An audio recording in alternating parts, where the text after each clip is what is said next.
Sun TV குழும சேனல்களின் உரிமத்தை புதுப்பிக்க மத்திய உள்துறை அமைச்சகம் மறுத்துவிட்டது. இதனால் சன் குழும சேனல்கள் ஒளிபரப்பு நிறுத்தப்படுமா என்ற கேள்வி எழுந்துள்ளது.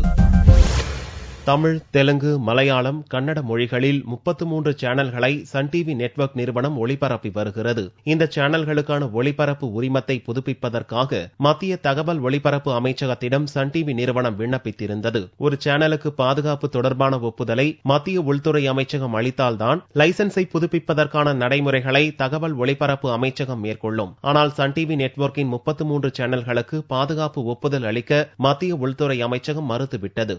சன் டிவி அதிபர் கலாநிதி, அவரது சகோதரரும் முன்னாள் மத்திய அமைச்சருமான தயாநிதி ஆகியோர் மீதான கிரிமினல் வழக்குகளை கருத்தில் கொண்டு இம்முடிவை மத்திய உள்துறை அமைச்சகம் எடுத்துள்ளதாக கருதப்படுகிறது. மத்திய உள்துறை அமைச்சகத்தின் அதிரடி முடிவால் சன் டிவி குழுமத்தின் 33 சேனல்களின் ஒளிபரப்பு நிறுத்தப்படும் அபாயம் உருவாகியுள்ளது. ஆனாலும் சட்ட ரீதியான வழிவகைகளை மேற்கொள்ள சன் டிவிக்கு உரிமை உள்ளது என்பதால் மத்திய அரசின் முடிவை எதிர்த்து நீதிமன்றத்தை நாடும் என்று எதிர்பார்க்கப்படுகிறது. ஏற்கனவே சன் டிவி நிறுவனம் நடத்தும் 40 FM சேனல்களின் லைசன்ஸை புதுப்பிப்பதற்கான ஒப்புதலை வழங்க மத்திய உள்துறை மறுத்துவிட்டது. ஆனால் சன் டிவி நிறுவனம் சென்னை உயர்நீதிமன்றத்தில் வழக்கு தொடர்ந்து மத்திய அரசின் முடிவுக்கு தற்காலிக தடையை பெற்றுள்ளது. ஏர்செல் மேக்சிஸ் விவகார வழக்கு தொடர்பாக சிபிஐ, அமலாக்கத்துறை தனித்தனியாக மாறன் சகோதரர்கள் மீது கிரிமினல் வழக்குகளை பதிவு செய்துள்ளன. BSNL-இன் 330 அதிவேக தொலைபேசி இணைப்புகளை சன் டிவியின் ஆதாயத்துக்காக பயன்படுத்தியது தொடர்பாகவும் இருவர் மீது சிபிஐ வழக்கு தொடர்ந்துள்ளது குறிப்பிடத்தக்கது.